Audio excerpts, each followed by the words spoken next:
House really the only coffee in the world? Well, your father says so, and your father knows best.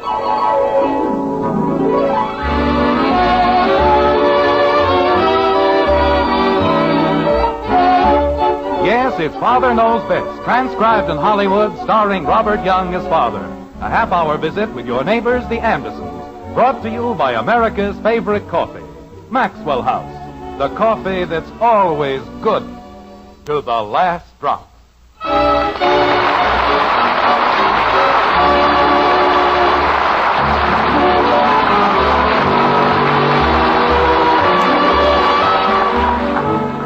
Be it ever so peaceful and ever so fair, be the sun shining bright at your door, there's nothing so sad or so full of despair as the morning after the night before. It's breakfast time in Springfield, and in the white frame house on Maple Street, all is not well. The 4th of July was a big day for the Andersons, but not as big as it might have been. That's why, on the 5th of July, the family goes to work on the greatest fall guy the world has ever known. Poor old Father. Like this.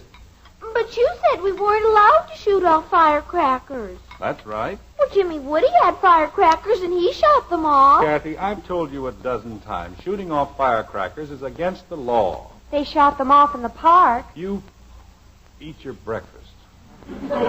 Well, didn't they? Betty, do as your father tells you. Can't I even talk? Eat your breakfast, dear. Jumping creepers.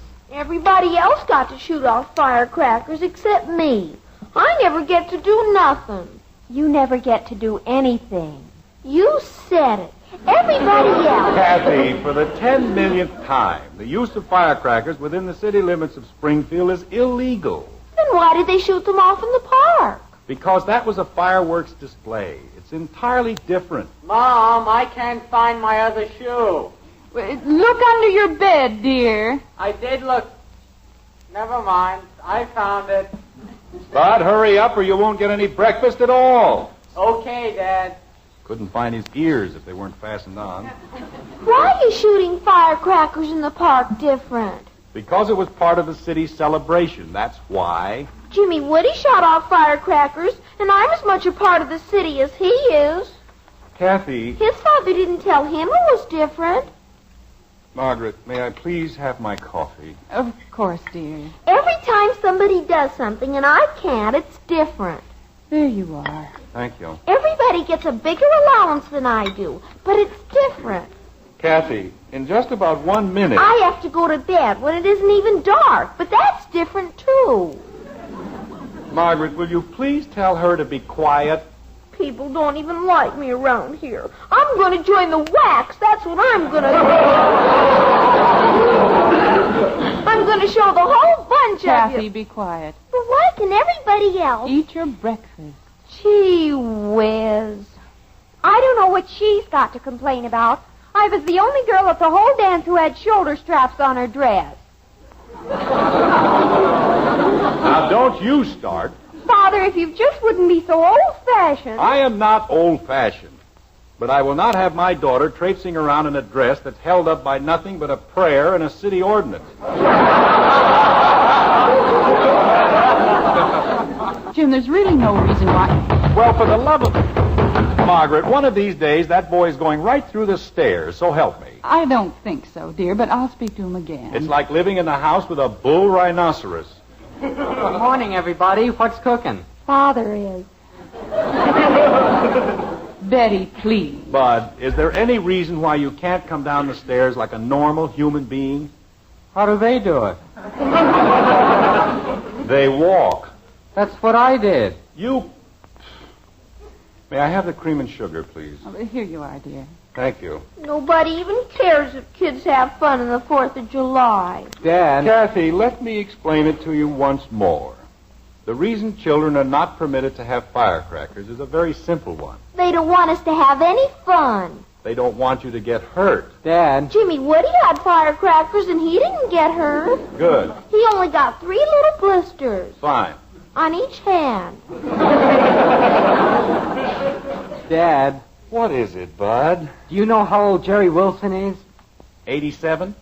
He's 12. Well, He certainly had me fooled. Would you care for some more toast, dear? No, thank you. This will be fine. And his father bought him a gasoline scooter. Bud. I'm 15, and I had to go to the picnic on a bicycle. How would you like to wear an evening gown with shoulder straps? I don't even like the 4th of July. I never saw such an awful day in my whole life. Well, you all had a pretty miserable time yesterday, didn't you? Well, gosh, Dad, if a 12-year-old kid can have a gasoline You had scooter... nothing on your busy little minds but firecrackers and shoulder straps and gasoline scooters. Important things like that. Father... Nobody thought about the 4th of July, what it means, what it is. When I was a boy, the biggest thrill of the year was raising the American flag on Independence Day. But you were busy with more important things. Maybe that's the trouble with a lot of people in this country. They haven't the time to honor their flag or think of what it means to them as individuals, as a people. Holy cow, Dad. Be quiet, Bud, and listen. Yes, ma'am. We've all lost sight of the fact that the freedoms we take so much for granted, the right to speak our minds, the right to live as we choose, weren't always ours. Less than 200 years ago, our ancestors had to fight for them. And they didn't intend that Independence Day should be spent killing one another on the highways or blowing ourselves to bits with firecrackers. They fought, and some of them died, to give us freedom. And now we've forgotten them. Father, we know all about Thomas Jefferson and Benjamin Franklin. I know about George Washington. I don't mean people like that, kitten. I mean plain, ordinary people like ourselves. The families of merchants and lawyers and hard-working farmers. Those are the people we've forgotten. The people who fashioned a whole new nation out of blood and tears and gossamer dreams. You know, 175 years ago, there was no United States of America. There was only a feeling of great unrest and resentment among the American people. In the larger cities, Boston, Philadelphia, New York, there was a sort of seething tension in the streets, in the coffee shops, everywhere. But life went on. People lived as they must always live.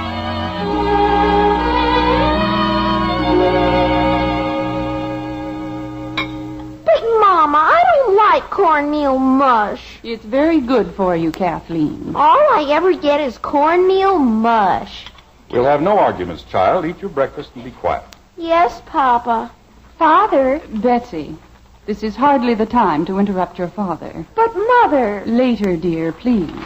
I'm quite finished with my newspaper. May I have my coffee, please? Yes, dear. I hope I roasted the beans long enough this time. I'm sure you did, my dear. Thank you.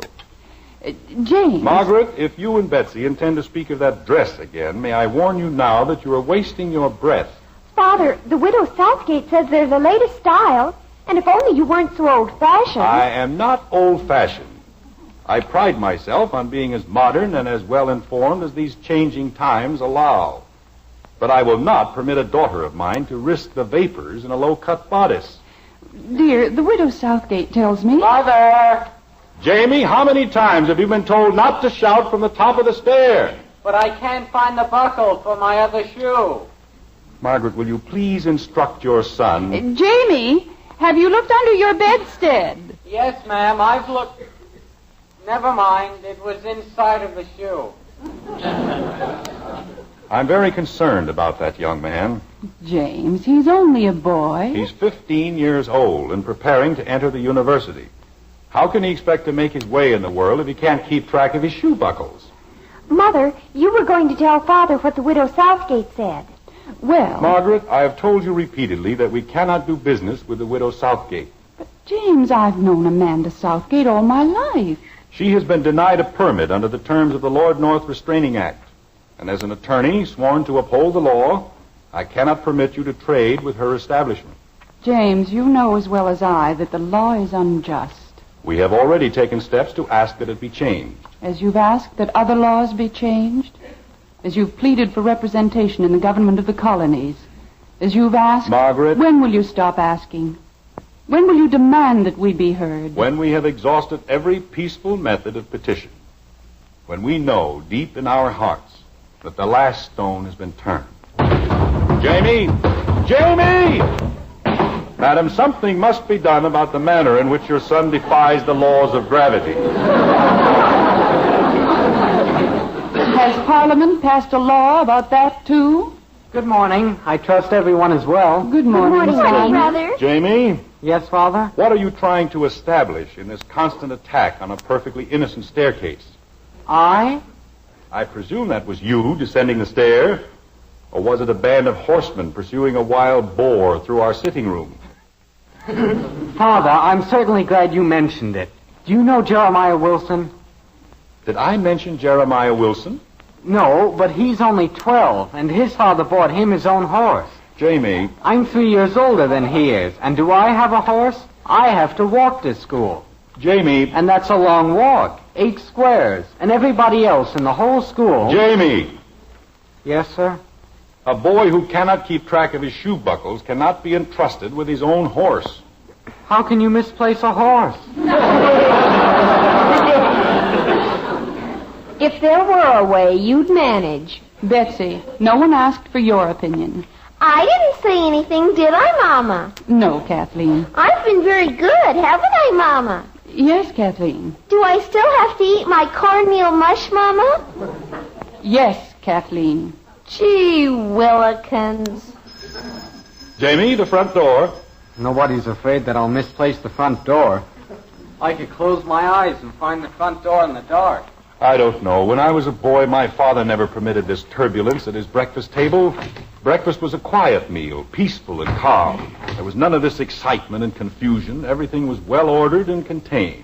Everything... Mother, it's Mistress Smith. Elizabeth! Margaret, you've got to help me. We're in the most terrible trouble. girls, perhaps you'd best go outdoors and take your brother with you. But I haven't finished my mush. Go along, Kathleen. Good day, Mr. Smith. Come along, Katie. Don't call me Katie. Now, Elizabeth? Oh, I'm just beside myself. Nothing like this has ever happened in the entire history of our family. Elizabeth, may I suggest that you calm yourself? You. The entire affair is your fault. My fault? Elizabeth! You were the one who put him up to it. You were the one who told him not to pay his taxes. You mean Hector, I presume? My husband. If only he hadn't listened to you. Elizabeth, I assure you... You gave him those articles on freedom. You explained to him that the Sugar and Molasses Act was illegal. You told him to petition the repeal of the Restraining Act. You told him What all... I told Hector was true. The advice I gave him was sound. Our petitions are valid. Our protests are impeccable. If we stand united, no one can be punished. No? Then why is Hector in jail? Oh, Jane.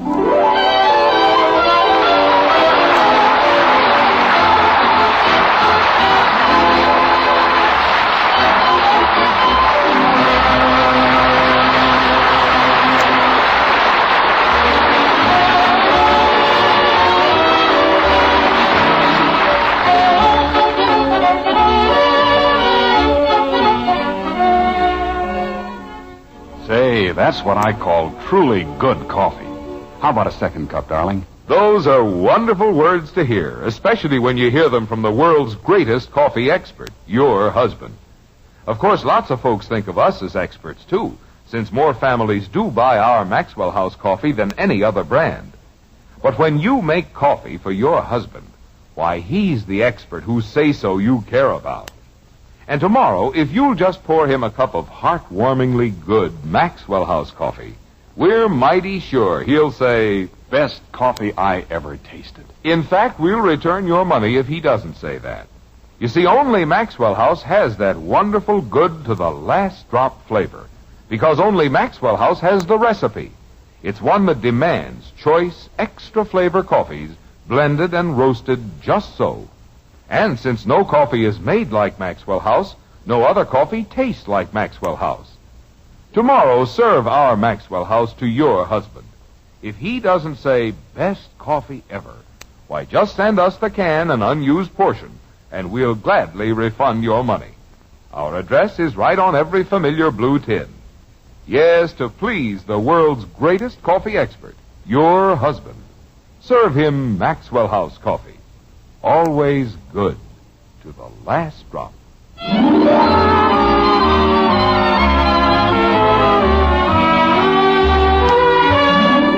Moments later in the white frame house on Maple Street. But the Andersons aren't conscious of time. They've been swept back to the days of the American Revolution, to the story of a family much like their own. They've moved through the streets of an early American city, through the doors of the Court of Justice, and there they sit quietly, patiently, while an 18th century Anderson prepares to defend the rights of his friend Hector Smith. Like this. Hector, you must be truthful with me. Did you say anything more? Jim, I take my oath I told the man just what you told me to, that I was not going to pay taxes unless I had a voice in my own government. And naturally, you had to say it to a man who was a representative of the king. Elizabeth, how was I supposed to know My husband. Thousands of people in the city, and he has to argue with tax collectors. Elizabeth, I'm sure it isn't as bad as you fancy. Is it, James? I don't know, Margaret. In these affairs, one can never be sure. Oh, the disgrace. That I, a Stuyvesant on my mother's side, should live to see the day that my own husband... The court will rise. Oh. Margaret. Yes, dear. They're about to begin. Why don't you take Elizabeth to a seat? All right, James. Come along, dear. We'll find a comfortable bed. If only he wouldn't argue with people. If only he would listen to me. The Crown calls Hector Smith. Jim, maybe if I plead guilty, they'll give me a lighter fine. You can't plead guilty, Hector. The tax is unjust, and we must prove it so. May it please your lordship. Are you Hector Smith? I am James Anderson, your lordship, a solicitor engaged by Hector Smith for his defense. Well, step forward. Don't stand there. Yes, my lord. Jim, why don't you ask him... Please, Hector, not yet. The bailiff will read the charge against the prisoner.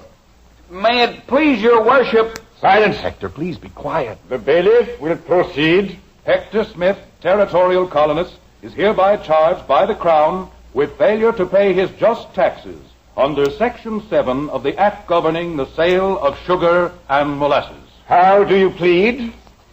Your worship... May it please your lordship, this is not a proper charge, and a plea cannot therefore be entered. Not proper? Ridiculous. I drew the charge myself. Your lordship... I insist that the prisoner plead. Is he guilty or not guilty? Is he guilty or not guilty of what, my lord? Of not paying his taxes? Yes, of this he is guilty, but these taxes are levied without reason. They are an affront to the principles of justice and democracy. Mr. Anderson, I like not your tone. Nor I a court where the magistrate draws the charges. Jim, they'll wind up by hanging me. Hector, will you please stop worrying? May I remind the solicitor that he does his client a disservice by such outbursts? I ask your lordship's pardon. It shall not happen again. Very well. I shall ask once more. How does the prisoner plead? He pleads not guilty, your lordship, and a host of citizens stand firm at his side.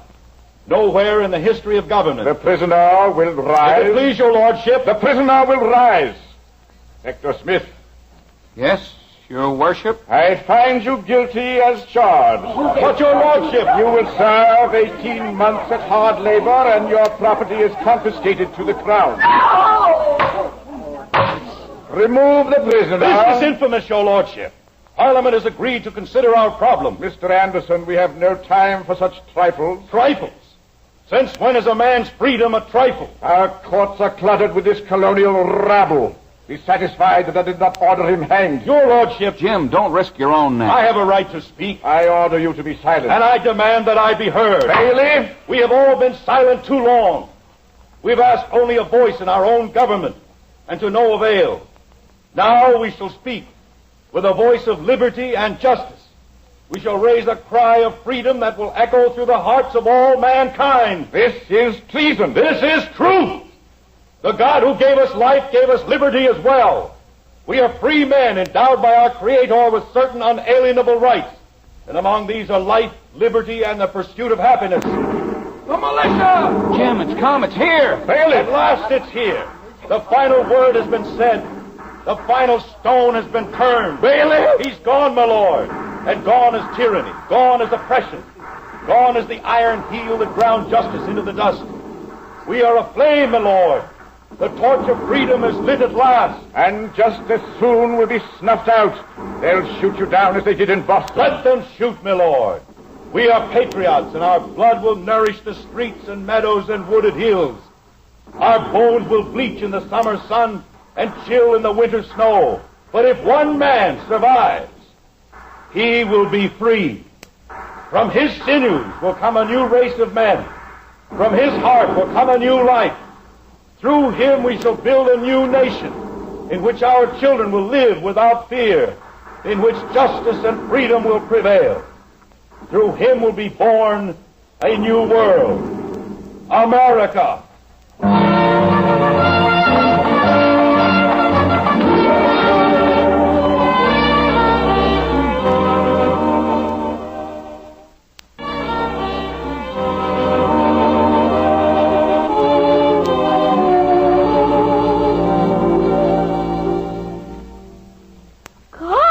Did that happen on the 4th of July?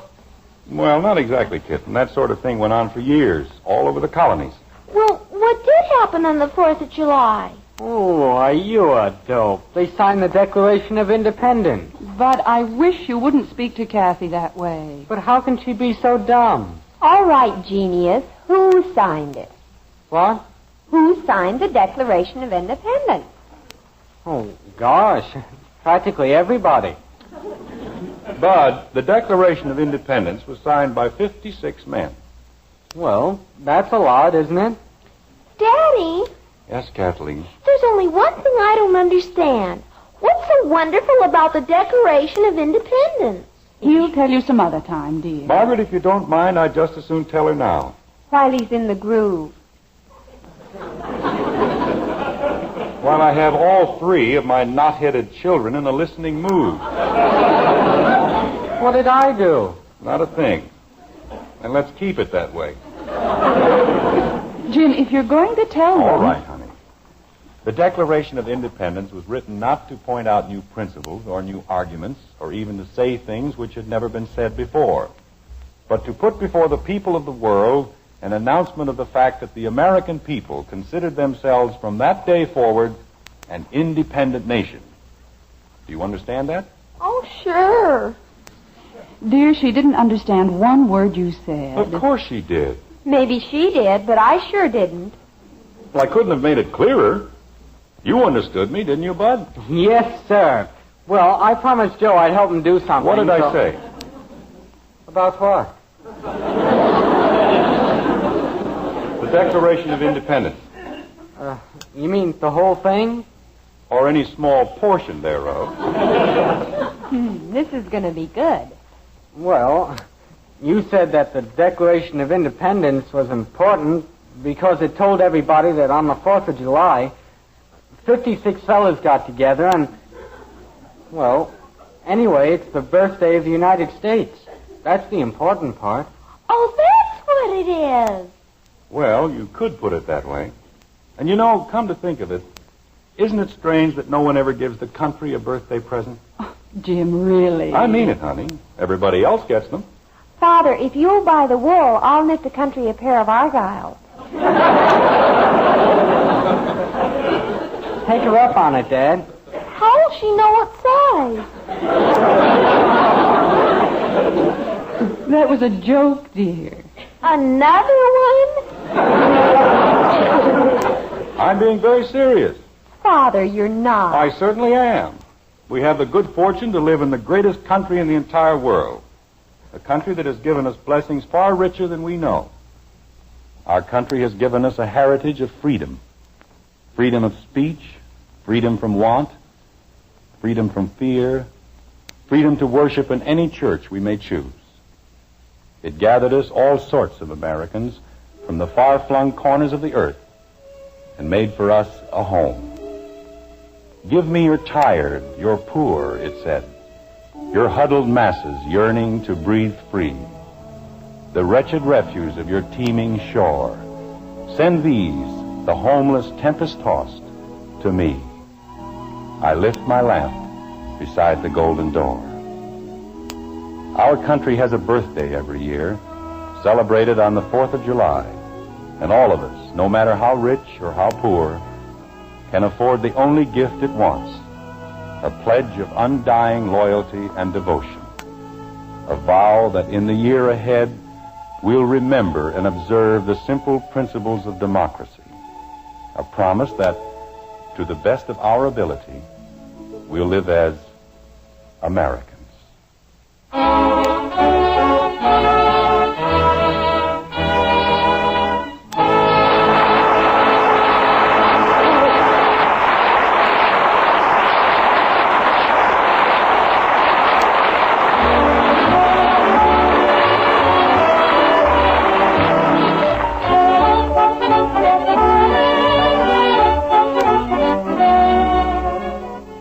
What is it that gives you so much pleasure in a really good cup of coffee?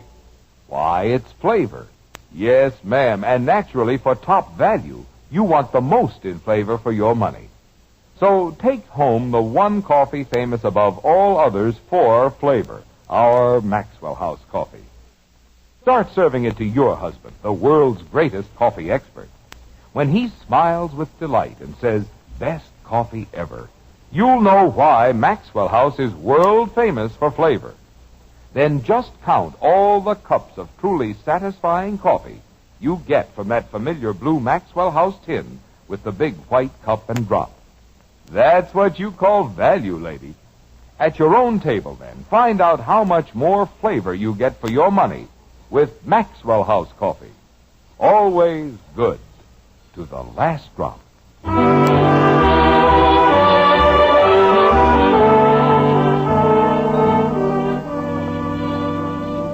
Ladies and gentlemen, this is Robert Young.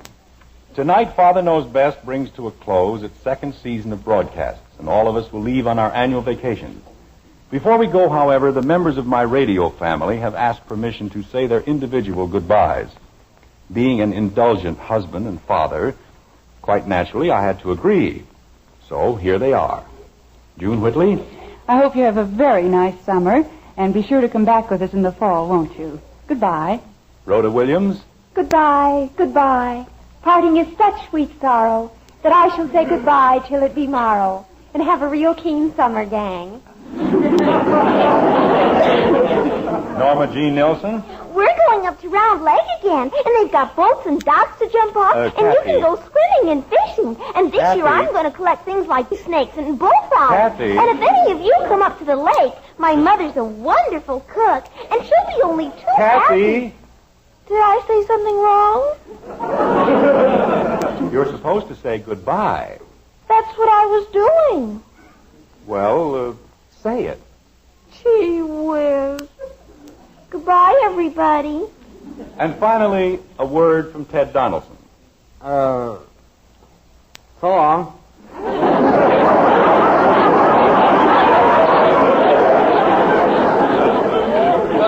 That was the word. Well, that just about does it, neighbors. I'm heading north to see a man about some fish, and I'll be driving carefully all the way. Oh, just one more thing before I go. If you take any trips this summer, leave early enough so you won't have to drive in a hurry. Then we'll all be around when it's time to get together again in the fall. That's the ticket. See you later. Bye. Bye.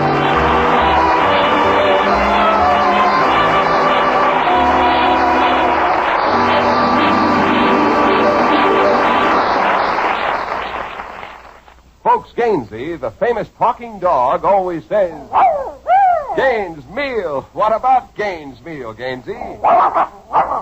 Nourishes every inch of a dog. It sure does. Kennel and laboratory tests prove Gaines meal supplies balanced nourishment your dog needs for good health. Yet Gaines costs less to feed than any other type of dog food. So, folks, get Gaines meal. America's largest selling dog food. Remember, Father Knows Best, starring Robert Young as Jim Anderson, with Roy Barkey and the Maxwell House Orchestra, will return to the air over these same NBC stations on Thursday, September 6th. Our broadcast time will be 1/2 hour earlier, and your local newspapers will remind you of date, time, and station. So until September 6th, this is Bill Foreman saying good night and good luck from the makers of Maxwell House, America's favorite brand of coffee.